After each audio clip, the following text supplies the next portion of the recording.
Pedro Pablo Kuczynski y a otras personas que superan los 80 años de edad. Vamos a hablar sobre este tema con el ex procurador anticorrupción, Luis Vargas Valdivia. Gracias por estar aquí, bienvenido. Gracias por la invitación. Bueno, esta ley lo que dice es que los mayores de 80 por razones humanitarias van a afrontar condena conforme a los alcances de dos artículos del nuevo Código Procesal Penal, el 288 y el 290. El documento realmente el del Congreso no da mayores detalles, así que le pido a usted que nos explique qué dice estos artículos. A ver, este proyecto en realidad está muy mal redactado, ¿no? O sea, está una falencia técnica y un desconocimiento del ordenamiento legal, además. Porque lo que hace este proyecto de ley es introducir un párrafo al artículo 22 del Código Penal. Lo tenemos en pantalla para poderlo comentar mientras usted nos va dando los alcances. Ahí el está. artículo 22 lo que hace es regula las causales de responsabilidad restringida por edad. Ajá. ¿No? Y señala que, claro, se podrá reducir la pena, entre otros supuestos, a personas mayores de 80 años. Ya. Pero en el segundo párrafo, que este proyecto lo mantiene vigente porque lo único que hace es agregar ese tercer párrafo, señala claramente que esto no se aplica a aquellas personas a las que se les atribuye, se les condena por una serie de delitos, entre los que están homicidio calificado, lesa humanidad, claro. O sea, todo es corrupción. Casi todos los delitos por los que el expresidente Fujimori ha sido condenado. Entonces, claro, en el tercer párrafo lo que se dice es a los mayores de 80 años la condena la cumplirán en arresto domiciliario. Pero claro, por eso no se aplica, pues se aplica solo para aquellos que no estén comprendidos en el segundo párrafo. Solo los que no me afecten directamente. Claro, o sea, claro. es Con el condenado no te metas. Exacto, no tiene sentido porque no se le va a poder aplicar al expresidente Fujimori ni al expresidente, a ninguno de los expresidentes condenados procesados por delito de corrupción. Claro. Pero además, a ver, lo que dice es, en el Código Penal se habla de las penas. Y este artículo se remite al Código Procesal Penal. Y esos artículos del Código Procesal Penal lo que regulan es el arresto domiciliario. Ajá. Y el arresto domiciliario es una medida cautelar que rige solo durante el proceso. Entonces, ¿cómo puede pretender aplicarse una medida que rige durante el proceso a una condena? O sea, lo que tendrían que haber hecho es modificar un par de artículos más abajo del Código Penal en el que se señala claramente cuáles son las penas. El Código Penal es de las penas. Las penas son los siguientes: pena privativa de libertad, cadena perpetua, restrictiva de derechos, y ahí tendrían que haber puesto pena de cumplimiento de privación de libertad domiciliaria. Claro. Porque el arresto domiciliario es una medida cautelar que rige en el proceso. Ajá. No se puede aplicar, por amor a Dios, en la condena.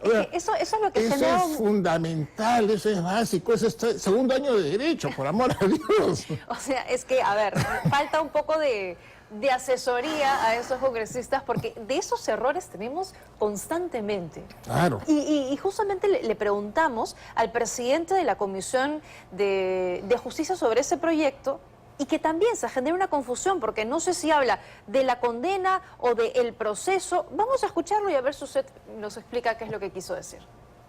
Es para casos de que un procesado que tiene mayor de 80 años, que tiene enfermedad terminal, no se le pueda dictar prisión preventiva hasta que no se demuestre que ha sido culpable. Luego del proceso irá a la cárcel, pero para salvaguardar la salud y que se defienda una persona que está agonizando, no lo vas a llevar a la cárcel así a procesar, ¿no?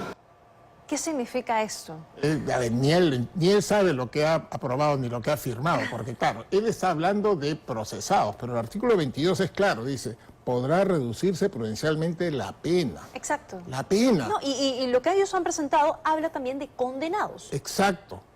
Pero dice él, esto se va a aplicar para los que están en proceso, para que no vayan a prisión preventiva, porque es muy gravosa, pero ya cuando se les condene, van a prisión. El Código Procesal también prevé, hay artículos que prevén, pues que tratándose de mayores de 65 años, el juez podrá optar por alguna otra medida cautelar, comparecencia restringida, arresto domiciliario, vigilancia electrónica. Claro. Eso ya está. O sea, esto en realidad ni siquiera el presidente de la comisión sabe qué es lo que ha aprobado y qué es lo que quiere. Claro, porque eso es muy cierto, ¿no? Por ejemplo, la señora Susana Villarán se acogió a eso, porque alegando que uno es mayor de edad o un adulto mayor que tiene enfermedades, algunas deficiencias físicas para poder movilizarse, puede pedir una variación, ya no prisión preventiva, sino arresto domiciliario, medidas cautelares. El expresidente Pedro Pablo Kuczynski, también que finalmente se le levantó la medida de arresto domiciliario. ¿Por qué? Porque son medidas cautelares, además que tienen un plazo de vigencia. O sea que aquí no hay nada nuevo. No hay nada nuevo. Lo peligroso en el proyecto sí es cuando modifica el Código Procesal Penal los artículos de prisión preventiva y señala que los fiscales no podrán solicitar y los jueces no podrán dictar medidas de prisión preventiva o provisional, perdón, a aquellos efectivos de la Policía Nacional que hayan hecho uso de sus armas de fuego de manera reglamentaria. Entonces, pero a ver, para empezar, esto es claramente discriminatorio y fija, ¿no es cierto?, una discriminación entre todos los ciudadanos y los efectivos policiales, por lo que de ya es inconstitucional. Uno. Dos, ¿quién es el que determina si los efectivos policiales han utilizado su armamento de manera reglamentaria? Es el fiscal y el juez. Entonces, ¿cómo le va a prohibir al juez dictar detención, prisión preventiva, si es el juez el que precisamente conforme está nuestro Código Procesal actual, en esos casos ya se ha establecido? El juez lo que tiene que determinar es, ¿este policía actuó en cumplimiento de sus funciones y obligaciones? Sí. Por lo tanto, no cabe una medida cautelar de prisión preventiva, pero no se le puede decir que está prohibido de aquellos policías que han efectuado o han utilizado su arma de fuego de manera reglamentaria. De acuerdo. Entonces, ¿y quién va a calificar eso? ¿El Ministerio del Interior? No.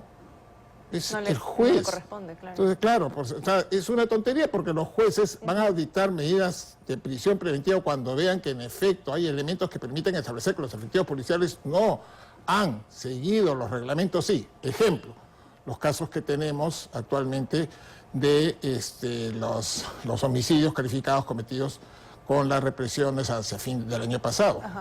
Ahí se puede afirmar que los efectivos policiales actuaron, utilizaron sus armas de fuego de manera reglamentaria. No, porque los propios protocolos de necropsia establecen pues que fueron disparos al cuerpo y no disparos al aire. El reglamento señala claramente eso. O sea, en este caso, si estuviera en ese momento vigente esta ley, ¿el juez estaría impedido de dictar una medida de prisión? No, porque el juez lo que va a determinar es pues que en efecto hay elementos que permiten establecer que no han actuado conforme a los reglamentos. Entonces, ¿qué es este proyecto entonces? ¿Un error? ¿Una improvisación? Es un mamarracho, disculpe usted, pero y lo estamos viendo porque ni siquiera el presidente de la Comisión de Justicia sabe lo que ha aprobado, sabe lo que tiene. Hemos leído el proyecto y ni siquiera es específico, es muy escueto, si se quiere, no hay mayores detalles.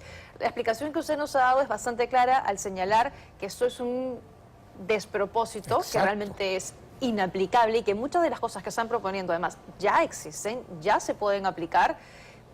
Entonces, ¿y sabe qué es lo más preocupante? Que esto ya se aprobó en la comisión y que probablemente se apruebe también en el Pleno.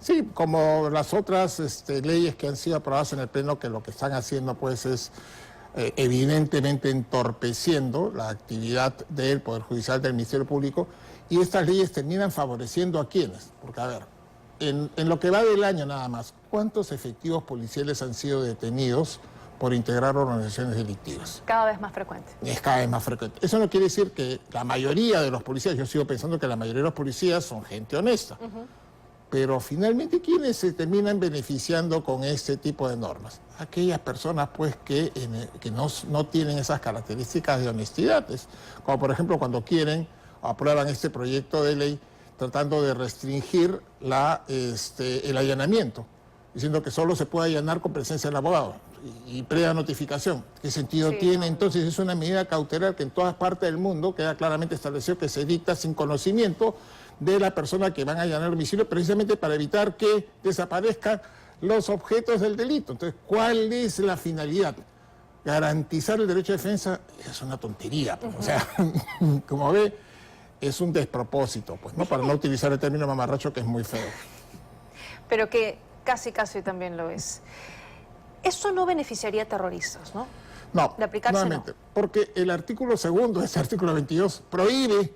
Sí, menciona varios delitos, ¿no? Terrorismo. Violación, homicidio, feminicidio, Claro. exactamente, Entonces, terrorismo. ¿Eso para quién se dicta entonces? Porque el expresidente Fujimori ha sido condenado y está procesado por delitos de desaparición forzada, homicidio calificado. Y a los otros expresidentes, Pedro Pablo Kuczynski, Bueno, Alejandro Toledo, Ellos están procesados por ser parte de organización criminal. Se excluye organización criminal. también.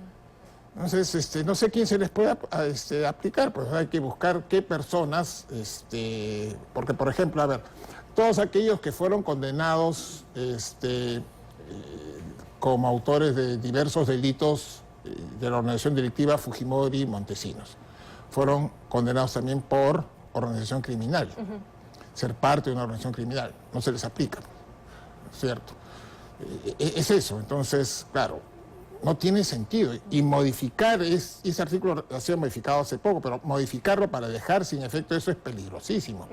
Es como, por ejemplo, cuando conversamos con algunos amigos respecto de este proyecto de ley que busca permitir que las personas condenadas, pero que hayan cumplido su pena, puedan postular a cargos, Sí. a pesar que la Constitución establece que cualquier condenado por delito doloso no puede postular a un cargo. Quieren modificar eso. Ya, pero para empezar, si comienzan a discriminar delitos, lo que están haciendo, ¿qué cosa es? Discriminación. Entonces viola la Constitución, ¿no es Ya. cierto? Y como no se pusieron de acuerdo porque cada uno defendía Claro. a su procesado, Si a su simplemente condenado, dejan eso sin efecto, nos dejan en riesgo de que las personas condenadas por terrorismo también podrían participar en procesos electorales. O sea, ¿por qué no? Si ya cumplieron su pena y de acuerdo a la ley y el ya TC están también ya lo dijo, rehabilitados. ¿no? Sí. Claro, entonces eso es peligrosísimo. Ese artículo precisamente se puso para evitar que cualquier persona condenada por cualquier delito doloso pueda postular a un cargo de elección popular. De acuerdo. Entonces, dejar eso sin efecto es abrir la puerta pues para que personas Que condenadas por delitos, ¿no es cierto?, puedan entrar. Y si nos ponemos a ver cuál sí, cuál no tiene, No, pues, no tiene eso es ningún igual, sentido. no tiene sentido, es un despropósito. Gracias, doctor Vargas No, Padilla, por gracias a habernos ustedes. acompañado esta noche. Muy gentil por haber estado aquí. A ver, bueno,